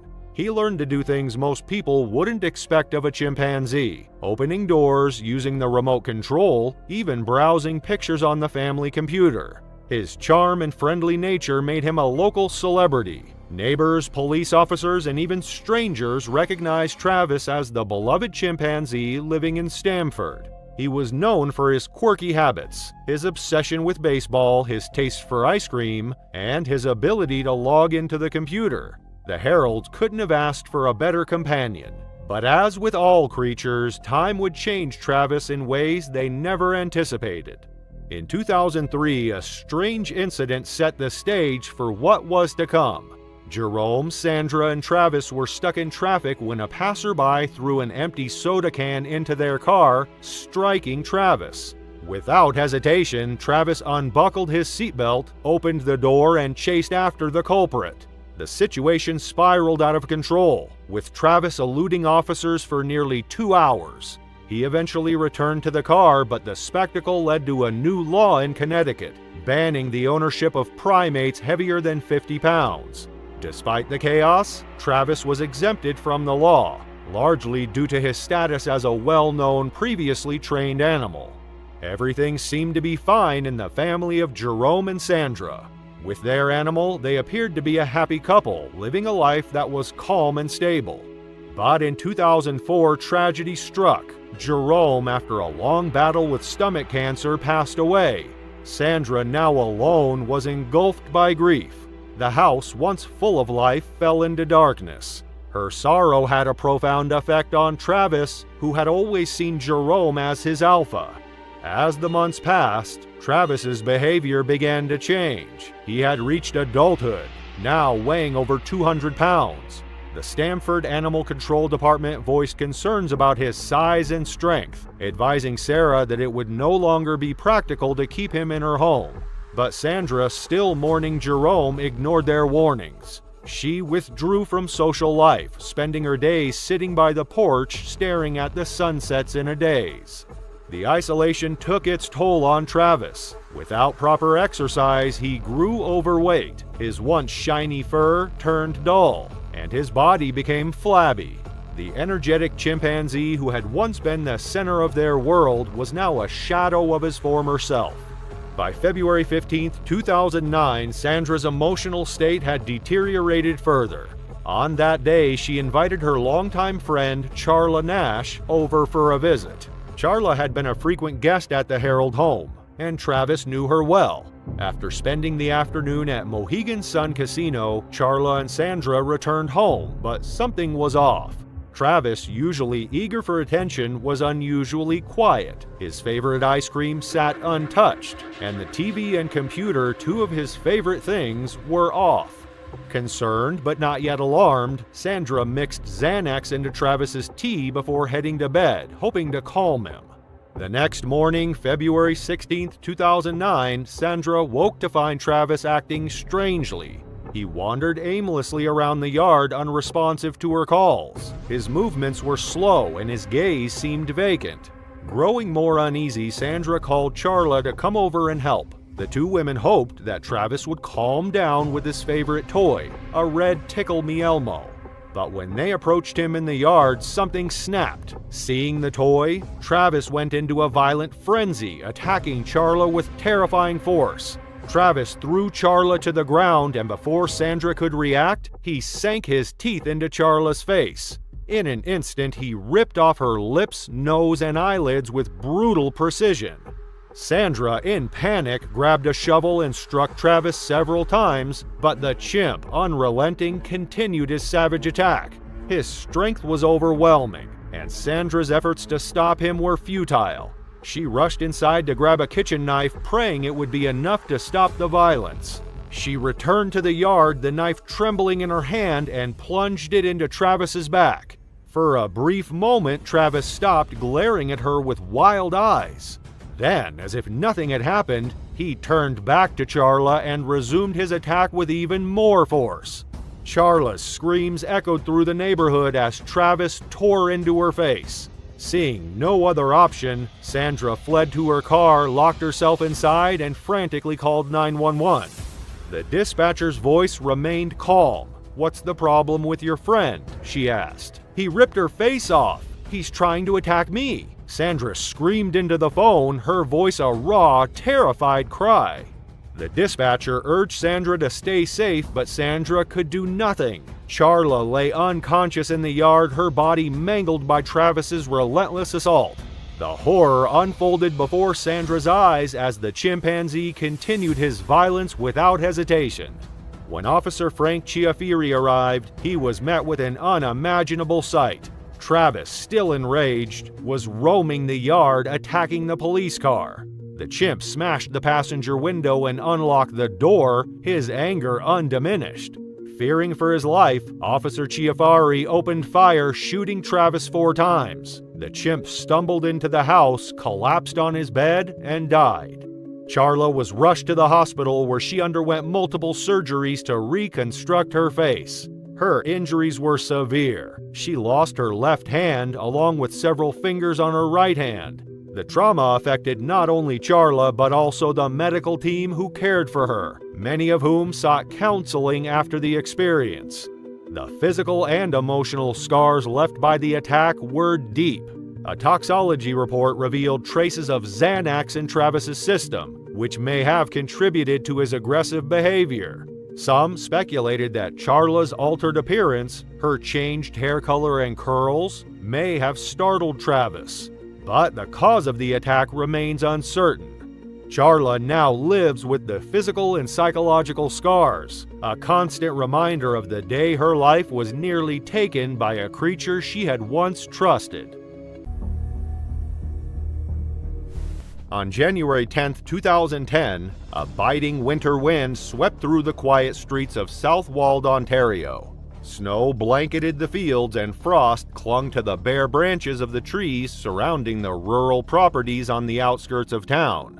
The morning light cut through the gray sky, illuminating the small, peaceful community. But behind the serenity of this picturesque scene was a man whose passion for the extraordinary would lead to a tragedy no one could ignore. Norman Buwalda was known in the area as a unique and eccentric figure. At 66 years old, he had spent decades cultivating his love for exotic animals, dedicating his time and resources to creating a private sanctuary on his sprawling property.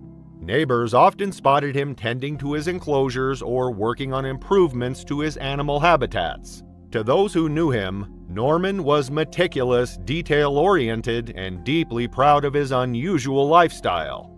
He had spent years building his reputation as a responsible exotic animal owner, even serving as the head of the Canadian Exotic Animal Owners Association, where he advocated for those who shared his passion.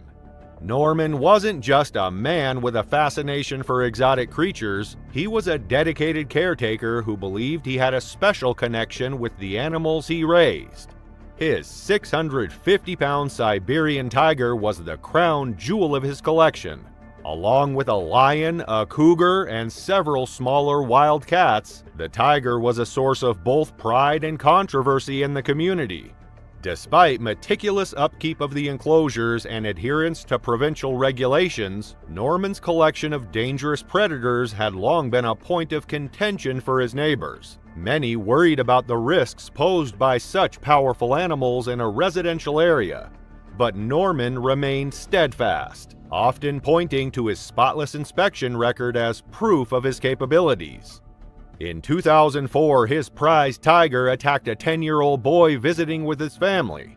The boy, working on a school project about Siberian tigers, got too close to the enclosure and the tiger's claws reached through the fence, leaving the child permanently scarred.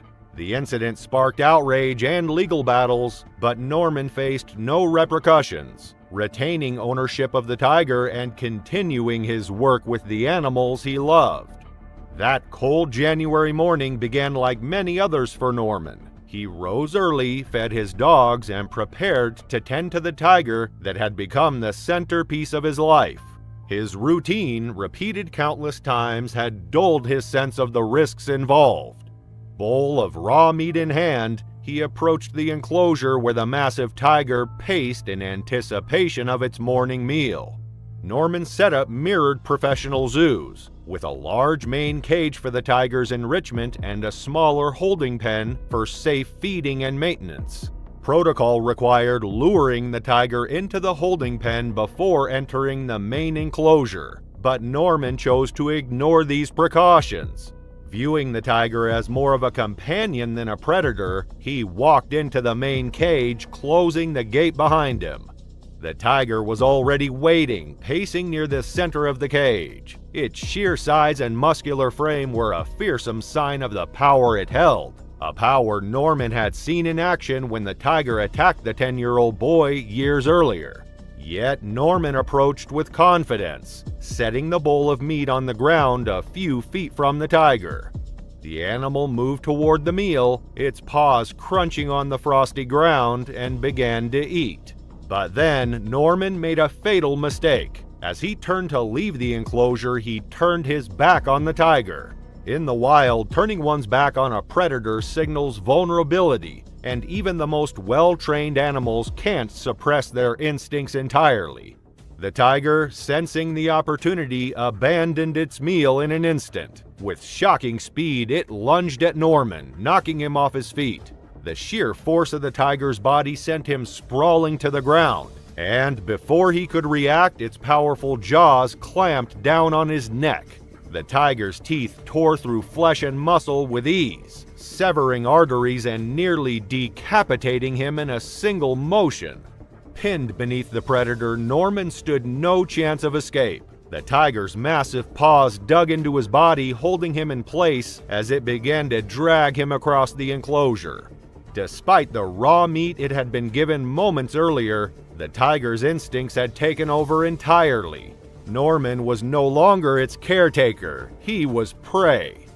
For the next 2 hours, the tiger fed on Norman's body. It tore into his torso, consuming everything from his chest to his feet. The bowl of raw meat sat untouched in the corner, forgotten in the frenzy of the kill.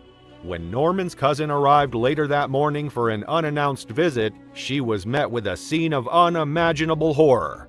The tiger, its snout and paws smeared with blood, stood over what little remained of Norman's body. The sight sent her into a state of shock so severe that she required hospitalization and sedation for days afterward. When authorities arrived, they found the tiger pacing in its enclosure, its massive frame smeared with blood from what remained of Norman's body. calm but imposing, the animal was secured with the help of wildlife professionals who sedated it before removing it from the property. The tiger was eventually sold to a private collector at an undisclosed location, fueling ongoing debates about the ethics of keeping such dangerous predators after fatal incidents. Investigators concluded that Norman had bypassed essential safety protocols, opting to feed the tiger directly rather than confining it to the holding pen. His overconfidence in his connection with the animal proved fatal, as the predator's instincts took over. Though his enclosures met legal standards, his handling practices exposed the dangers of keeping exotic creatures in captivity. Norman's death prompted renewed calls for stricter regulations in Ontario, highlighting the risks of underestimating the true nature of such animals.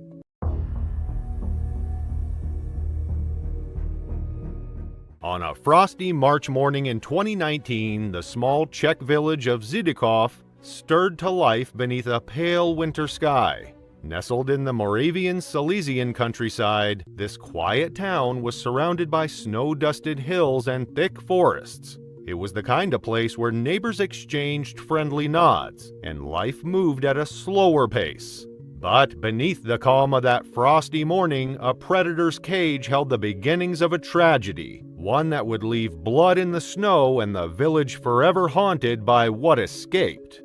Michael Prasek, a 33-year-old resident of Zidikov, was a man of contradictions. To many in the village, he was a mystery, both reclusive and friendly, deeply passionate but fiercely stubborn. He lived with his father in their modest family home on the edge of town, where he had turned their property into an unusual sanctuary for exotic animals. His fascination with wildlife had become an obsession in 2016 when he acquired Fufi, a young male lion. 2 years later, he purchased a lioness, adding Cleopatra to his collection and setting his sights on breeding the animals. Neighbors were uneasy from the start. Lions, after all, were not typical residents of the Moravian countryside. Concerns grew as the animals matured into powerful predators, each weighing more than 400 pounds. Fufi's deep roars echoed through the village at night, and Cleopatra's agile, muscular frame prowled behind the bars of her cage. Despite warnings from locals and even his own family, Michael insisted he had everything under control. For Michael, these lions were more than pets, they were his life's purpose. Every day he devoted hours to caring for them, hauling crates of meat to their enclosures, and meticulously maintaining their cages. He believed he understood them better than anyone, often telling others they were part of his family. But Michael's confidence blinded him to danger. Over time, his bond with the lions became a source of tension with neighbors and authorities alike.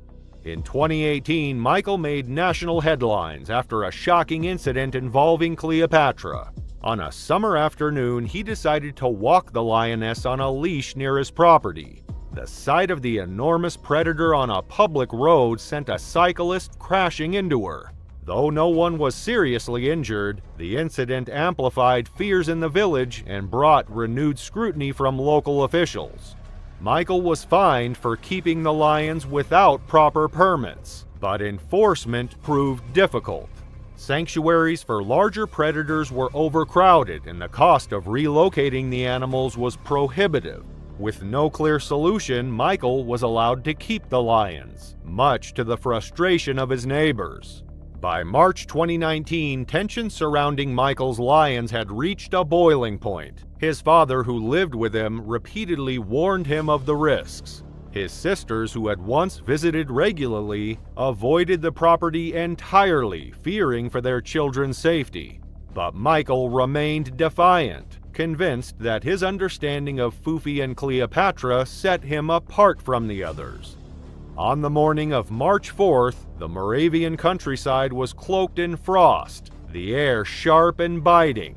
Michael began his day as he always did, feeding the lions. Carrying a bucket of fresh meat, he trudged through the snow toward the enclosures. The sight of Fufi pacing behind the bars didn't faze him.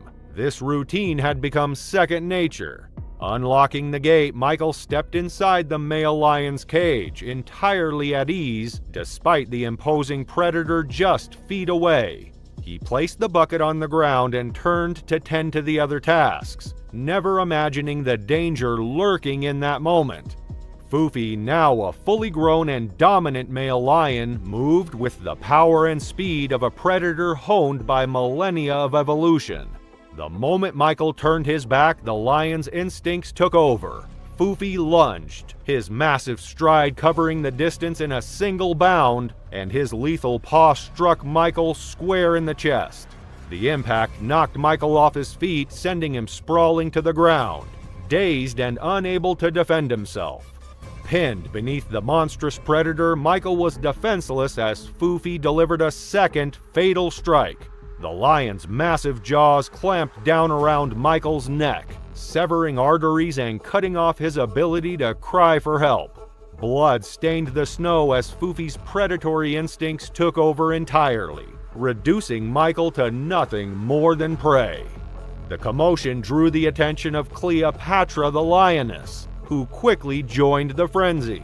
She moved with lethal precision as she sank her teeth into Michael's lifeless form. The pair of lions worked together with brutal efficiency, tearing at their keeper with the same ferocity they would show to prey in the wild. In mere moments, Michael's life was extinguished and his body was left unrecognizable under the combined force of the two beasts.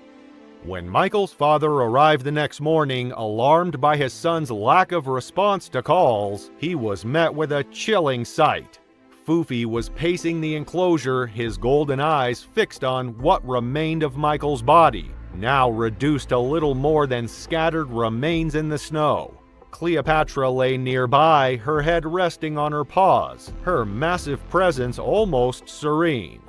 At first, Michael's father thought his son was asleep, but as he approached the gate, the gruesome truth became clear.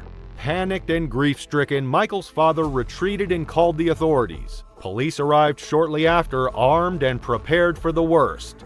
To recover Michael's remains safely, they had no choice but to euthanize both lions. Foofy, still aggressive, charged at the responders and was shot on sight. Cleopatra, though calmer, was also euthanized shortly after. The family's property, once bustling with life, now stood empty and silent. The aftermath of Michael's death was a flurry of drama in the village and beyond. Animal rights activists condemned the killing of the lions, arguing that they were acting on instinct and should not have been kept in captivity to begin with. Others blamed Michael's stubbornness and criticized the lax enforcement of regulations that had allowed the situation to spiral out of control. For Michael's family, the loss was overwhelming. His father, unable to bear the memories of what had happened, moved away from Zedekov, leaving the house and its empty cages to decay. Over time, the property fell into disrepair, overgrown with weeds and shrouded in silence. The rusting cages and abandoned enclosures remained as a haunting reminder of the risks of keeping wild animals in captivity. Incidents involving exotic animals continue to occur, fueling protests and debates, yet little seems to change. These stories serve as grim reminders that fatalities are often preceded by warnings that go unheeded. Action only comes too late, after a life has been lost. Tragically, it's not just humans who pay the price. The animals are often killed in the aftermath.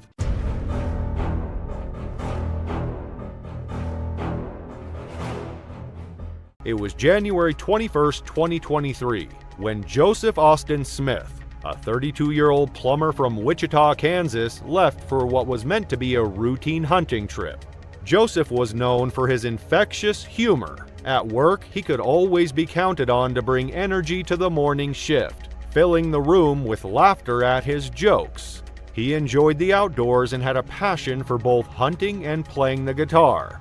On that Saturday morning, he and his friend packed their gear, climbed into the pickup truck, and drove out into the rural countryside of Sumner County, Kansas. Kansas is well known for its hunting opportunities. The state boasts 300,000 acres of public land, along with over 1 million acres of private land open to hunters seasonally.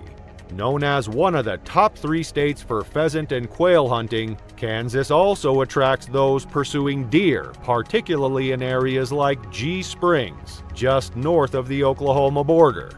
Joseph and his friend had set out that day with intentions to hunt doe, looking to make the most of the weekend. The area was wide open and quiet, an ideal place to hunt. The trip was uneventful at first. The 2 men chatted as the truck bounced over the rough roads. In the back seat, Joseph's friend's German Shepherd, a large, energetic dog, sat with its head out the window, looking out at the passing landscape.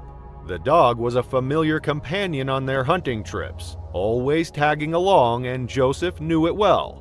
The truck rolled steadily along the tar roads, and the men began discussing the hunt, making plans for where they would set up when they reached their destination. But in their haste to leave, Joseph and his friend had made a critical mistake. They had carelessly thrown their equipment into the back of the truck, including a loaded hunting rifle. The rifle, while secured in the cab with them, was not properly handled. The safety was off, and the rifle was left in a position where the dog could easily interact with it. Without realizing it, the men had set the stage for a tragedy. As the truck rumbled along the dirt roads, the dog, restless in the back seat, shifted its position. It leaned against the rifle, its large paw pressing down on the trigger. The rifle, previously harmless, discharged with a loud crack that echoed through the cab of the truck. The sound was deafening, the shock of it immediate. The dog leapt backwards, startled by the blast. Its sudden movement caused the truck to swerve, and Joseph's friend slammed on the brakes. The pickup truck screeched to a halt. The air was thick with tension, the ringing in their ears the only sound after the shot. Joseph's friend turned to look at him, expecting him to respond to the noise, but instead found him slouched forward in the seat. At first, it seemed like nothing more than a reaction to the shock of the moment, but when Joseph didn't answer and blood began seeping through his shirt, his friend knew something was terribly wrong. In panic, he shook Joseph's body, calling his name over and over, but there was no response. With his heart racing, Joseph's friend grabbed his phone and dialed 911. The paramedics arrived within minutes, the sound of their sirens cutting through the still air. Blood poured from Joseph's abdomen, the bullet having passed through the back of his seat and struck him directly in the back, severing an artery. The bleeding was rapid and uncontrollable. Despite the paramedics' swift arrival and their desperate attempts at CPR, it was too late. Joseph had succumbed to his injuries right there, on the side of a rural road, with his friend and the dog the only witnesses to the tragedy. The shock of the event rippled through the community. Joseph, the vibrant and always cheerful man, was gone. The dog, though a familiar companion on many trips, had not been harmed. The investigation that followed painted a tragic picture of a preventable accident. Sumner County sheriffs determined that Joseph's friend was innocent, having made no mistakes other than perhaps in not realizing the danger of leaving a loaded rifle in the cab. The firearm had gone off due to the dog's paw pressing on the trigger, a simple yet fatal mistake. A similar incident had occurred years earlier in Turkey, where a man's dog had stepped on the trigger and shot him dead. It was a stark reminder of the potential danger that such seemingly innocent actions could bring. Kansas's Wellington Fire and EMS Chief Tim Hay, speaking to the press, offered advice in response to the incident. Keep the safety on, unload your guns completely when it's in a vehicle, and put it away in the trunk, he said. His words were a call to action for all hunters, underscoring the importance of responsible firearm handling. Joseph's friend, who had witnessed it all, would carry the weight of that tragic day with him forever. A small mistake, a loaded rifle, and a shifted dog had combined in an instant to change everything. The sorrow of losing someone so full of life was compounded by the knowledge that it could have been prevented, a fact that would haunt him for the rest of his life. In the quiet moments after the sirens faded and the investigation concluded, Joseph's legacy lived on through the stories told by those who knew him. His laughter, his energy, and his presence would be missed by all who had the privilege of knowing him. The dog would continue to roam the countryside, but the bond between it and the men who had once shared so many adventures would never be the same. What was meant to be an ordinary hunting trip ended in the kind of tragedy that could have been avoided with simple precautions. It was May 2018, a warm Saturday in Texas. The morning sun had already heated the air as Jeremy Sutcliffe and his wife Jennifer worked together in their newly settled garden. The house was small but cozy, and the garden had been a bit neglected in the chaos of moving. Now that the boxes were finally unpacked, they decided to spend the day getting the yard into shape. It was a peaceful start, or so it seemed. But the unexpected was just moments away. Jennifer knelt beside a row of flower beds, pulling stubborn weeds from the soft soil. Her hands, dirt-streaked from hours of work, moved rhythmically. The scent of fresh earth filled the air, and the sunlight warmed her back as she carefully tended to the plants. Jeremy, meanwhile, was trimming the grass around the yard, checking the newly planted shrubs to make sure they were secure. Every so often he would glance over at Jennifer, making sure she was okay. He knew about how much this quiet time meant to her, and how she had been looking forward to setting up a relaxing garden space. A few feet from Jennifer, a few small trees lined the side of the house, their thin branches swaying gently in the breeze. The hum of distant traffic was the only sound that broke the peace. The dogs, small terriers, were roaming nearby, seemingly content with the stillness of the morning. Suddenly, Jennifer screamed. Jeremy turned sharply at the sound. He saw her backing away, eyes wide, as something slithered on the ground. His gaze darted to the source of her alarm. A large rattlesnake, its body coiled in the tall grass, was just inches from her feet. Its head was raised, its eyes locked on Jennifer. The rattling sound cut through the air, sharp and unmistakable. Jennifer took slow, cautious steps back, her hands still outstretched, trying to move away without provoking the snake. She called out to Jeremy for help, her voice sharp and urgent. At first, Jeremy thought she had just spotted a harmless garden snake, but as he moved closer, he saw the thick, patterned body of the western diamondback. His eyes locked on the raised head, its triangular shape unmistakable. This wasn't a small, harmless snake, it was a venomous one, and it was in a striking position. Without hesitation, Jeremy grabbed the nearest shovel, his hands steady despite the surge of urgency in his chest. He positioned himself between Jennifer and the snake. The rattle grew louder, warning him to stay away. But there was no choice now, he had to act. It was either his wife or the snake. With a swift, calculating swing, Jeremy aimed for the snake's head. The shovel hit with a sharp thud, severing the head clean from its body. For a moment, the snake's body twitched violently. Its headless form thrashed erratically in the grass, still moving as though it hadn't realized it was dead. Jeremy remained still, his eyes locked on the body, waiting for it to stop. The body twitched one last time and then went still. The rattling ceased. Jennifer, still watching from a safe distance, didn't move. The yard was quiet again, but the weight of what had happened still hung in the air. Jeremy and Jennifer exchanged a look but said nothing. They moved inside, leaving the garden behind. But the incident lingered in their minds, a reminder of the close call. After 10 minutes, the dogs needed to go out, and Jennifer decided it was safe enough. The yard was quiet and the sun was setting, but she didn't want to risk the dogs getting near the dead rattlesnake. She called Jeremy to move it. He nodded and walked to the garden. As he got closer, he saw the snake, motionless and coiled by the fence, seemingly lifeless. Jeremy grabbed the snake by the tail, carefully lowering it into a grocery bag while keeping his distance from its head. But as his hand closed around the snake's head, it struck. Its fangs sank deep into his hand, and venom surged into his veins instantly. Pain shot through his hand, and his fingers went numb as the venom burned through his bloodstream. He called out to Jennifer for help, but the situation had already spiraled out of control. Though the snake's body was lifeless in the bag, its head, still alive, had delivered a final vicious strike.